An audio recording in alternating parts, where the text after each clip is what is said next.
2024 is the year when major world powers will undergo possibly seismic changes in terms of global power, governance, and war. Today, we take a look at what we might expect in two key issues: the ongoing war in Ukraine and a possible conflict between Taiwan and China.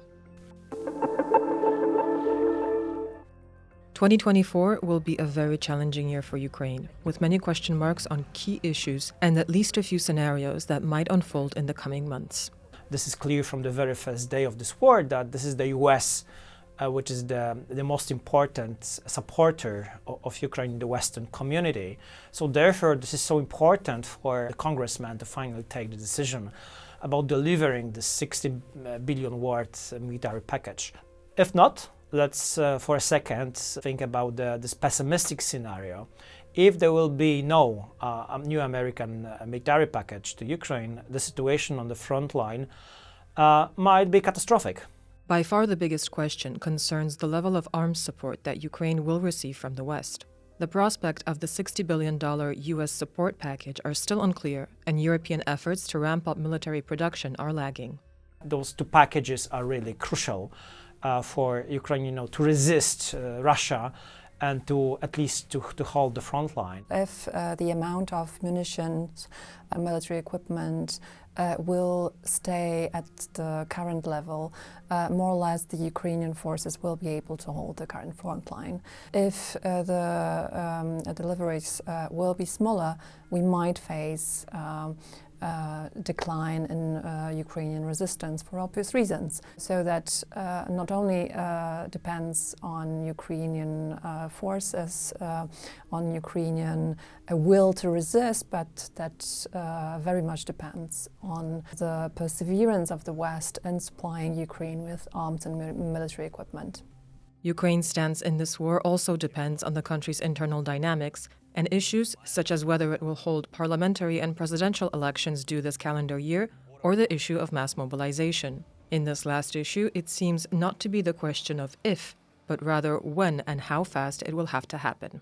It's obviously something which is not popular in the society, but it seems that it's really a must for Ukraine. If we take also this element into account, the question of the mobilization of additional forces, then it seems that the Ukrainian army would be able to at least hold the front line until the end of this year, or in the foreseeable future.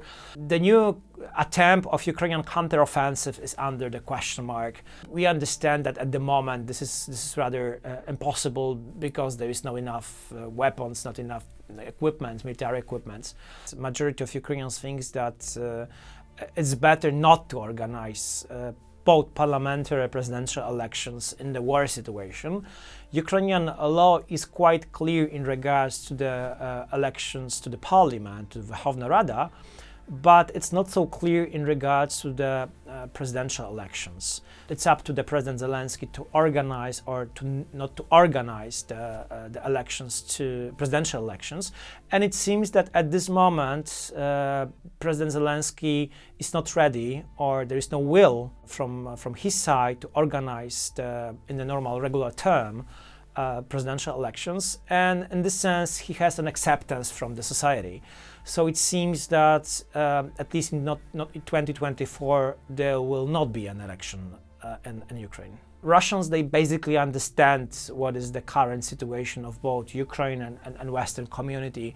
They, especially in the Kremlin, Putin himself, they very much hope that due to the domestic tensions in the United States, it will block in the next weeks and months the package to Ukraine. But at the same time, obviously, they very much hope, the Russians, that the next elections will bring Trump to the White House again. From the Russian point of view, the worse the situation in West, yes, with Western instability, the better for Russia. With little predictability for some of the crucial factors of this war, a valid question is the likelihood of peace talks between Ukraine and Russia. For any observers of this war, this is clear that the war is going to be long. There is no chance for any kind of compromise between the sides, Russia and Ukraine. For this very simple fact that Russia is not seeking a compromise. Russia is seeking a complete victory.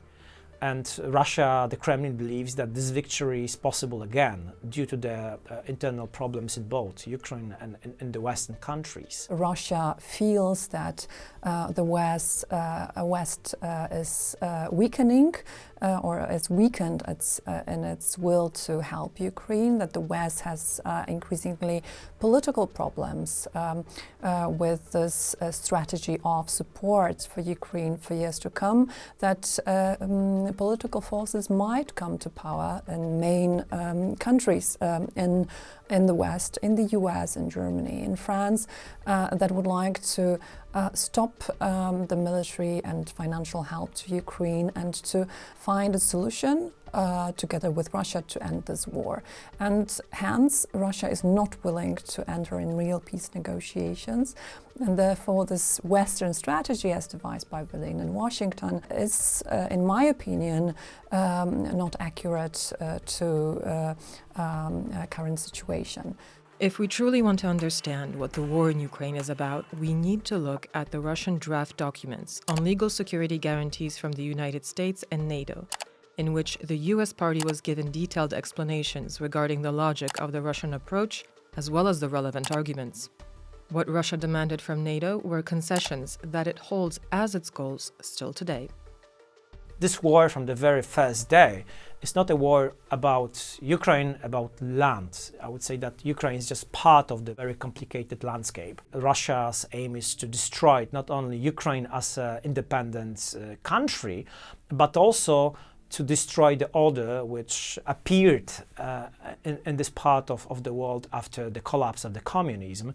So in this sense, Russian goals are maximalistic. Russia could be stopped only by Ukrainian armed forces with the Western assistance. And this is clear also that at this moment, we, the West, we delivered to the fighting Ukrainians a lot, but it's still not enough. We see the lack of political will to push for more military deliveries in the key Western countries. Hence, this year, 2024, will be decisive for the Western perseverance to counter Russia. Will be decisive for Ukraine, I think.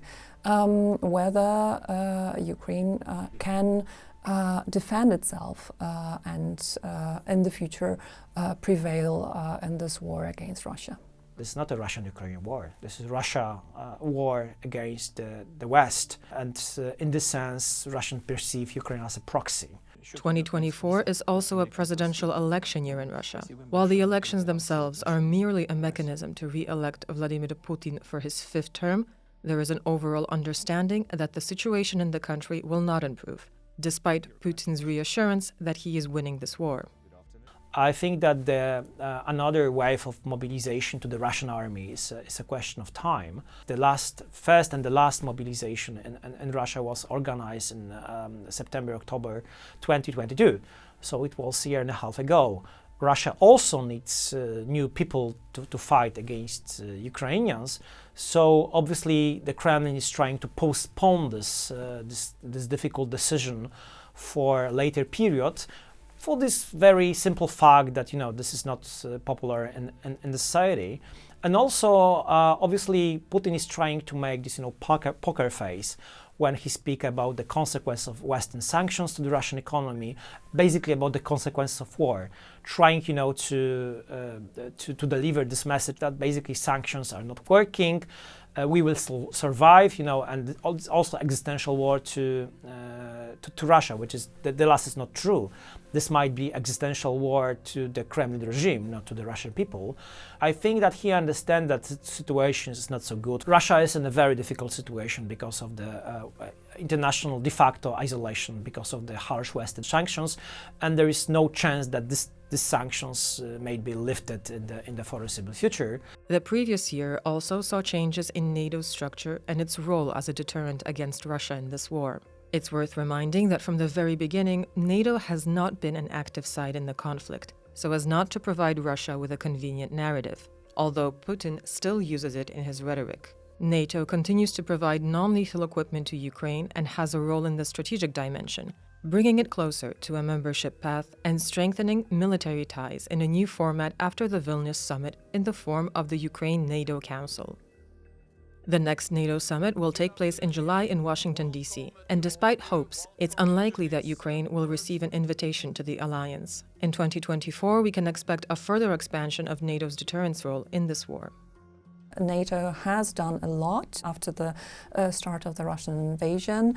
NATO has strengthened deterrence and defense, has adopted regional defense plans, which started a process of reform of NATO's military and political structures.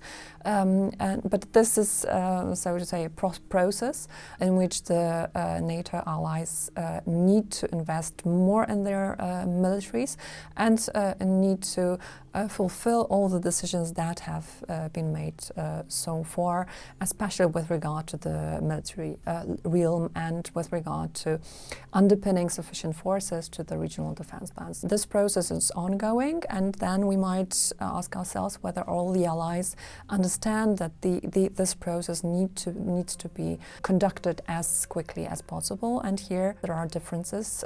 NATO allies have different perceptions of Russia. Some see the war in Ukraine as a regional conflict, while others view Russia's aggression as just the first step of changing the entire security architecture of Europe.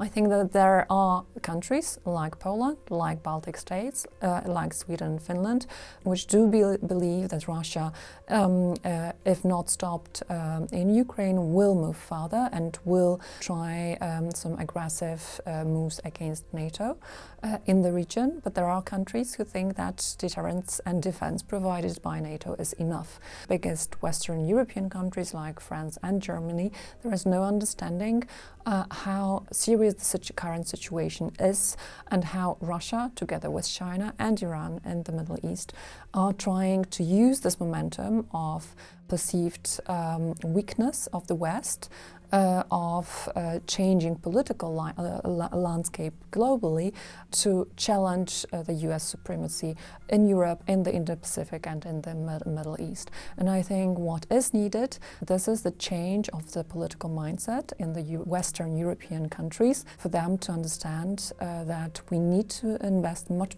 more in deterrence and defense. We need to support Ukraine so that Ukraine should win this war in the years to come. If we don't do that, we will face a much worse security situation in which we might be directly challenged. By far the biggest unknown is the upcoming presidential election in the US. A possible change in the White House is a cause for concern among some countries, especially in terms of America's engagement in NATO and the war itself. Many suspect that Donald Trump might be tempted to stop the military support for Ukraine, but then I would not take that for given. There is still a majority also among the Republican Party to support Ukraine. There is a majority in the US political class who understand where we are with security situation, who understand that Russia needs to be stopped in Ukraine. If Donald Trump wins the presidential elections in the US, that will be a very difficult situation with a unknown outcome for Ukraine and for European security, in my opinion. And what we can do is to show to Trump that Ukrainian victory is so important to us that we step up our support, and that European security is in danger, and all European allies increase their military expenditure and increase their military capabilities to defend Europe. And I think through such steps, we would be in a much better position negotiating with a future president of the US that could be Donald Trump. In another part of the world, equally existential fear arises about whether another serious conflict might disturb the current global order. Certainly the question that's on everybody's mind this year is whether or not China will decide to escalate in the Taiwan Strait. And I think it's not very probable. There's a number of elements to it, root causes of it. First of all, China is not in the best shape in terms of internal stability. So any failure at any type of escalation, be it a full-fledged war or even a smaller scale scenario in the Taiwan Strait, might actually undermine Xi Jinping's rule. But more importantly, China is now in the middle of a purge within the Chinese army. And Xi Jinping has reportedly found out a very deeply rooted corruption within especially artillery forces, the forces that are meant to send missiles towards Taiwan should anything kinetic happen. And he basically purged most of the staff within this part of the army. He sacked the Minister of Defense. I don't think the moment of a purge is the best moment to actually plan something. And this is the crucial issue. I think as the American intelligence community pictures it, Xi Jinping has reportedly said to the army that they need to be ready for a war over Taiwan in 2027. That means they are in a preparation phase. And so I don't think they're planning to do anything this year in 2024.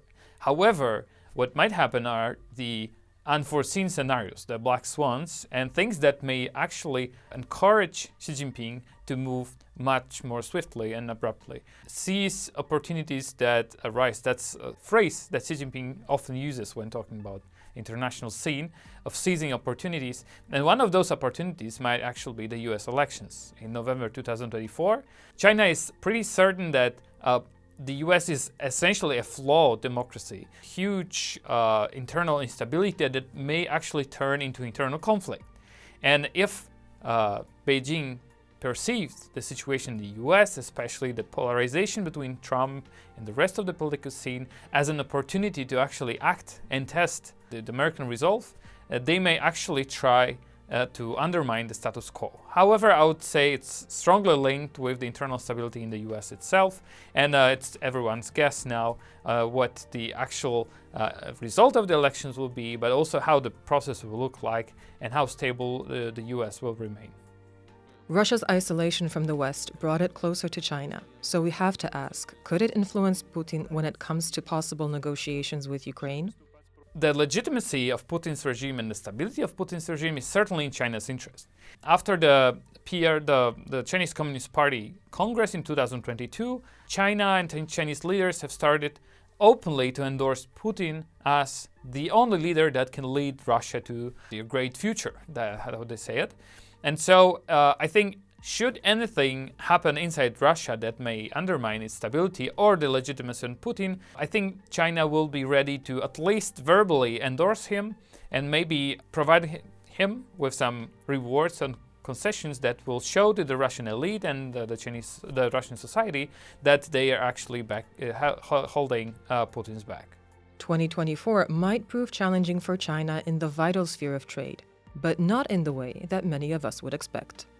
One interesting and pretty challenging thing that 2024 can actually bring is European Union, China trade tensions. Because as we saw this building up for a year or a year and a half already, we see a lot of trade disputes being already launched by either the EU or China. We're talking about electric vehicles, biodiesel, rare earths, European alcohols. These are all things that are in respective pipelines in the anti-dumping and anti-subsidy probes in China and in Europe. The underlying background of it is the very rapid rise of the Chinese exports into the EU, and essentially in the sectors that are core and key in terms of long-term European competitiveness, namely green technologies, renewables, electric vehicles, and beyond. At this stage, most of the European countries are extremely worried about a flood of Chinese exports that may actually reach European shores shortly. Also stemming from the Chinese industrial policy that provides these sectors with an enormous amount of subsidies and enormous amount of spare production capacity that China needs to put into use. And interestingly, the EU is one of the least protected markets in terms of Chinese exports. The US is building high fences to shield itself off from Chinese exports. India is also rapidly decoupling from China now. Japan and South Korea are pretty well protected for a long time. If China is to increase its exports to developed markets rapidly, it is the EU that will be the primary focus. But unlike in previous rounds of the Chinese export flights, the EU is now very much determined to actually stop this kind of unfair competition that will result in undercutting the EU industrial base. Thank you for watching, and if you enjoyed this video, take a look at one of our other stories right here.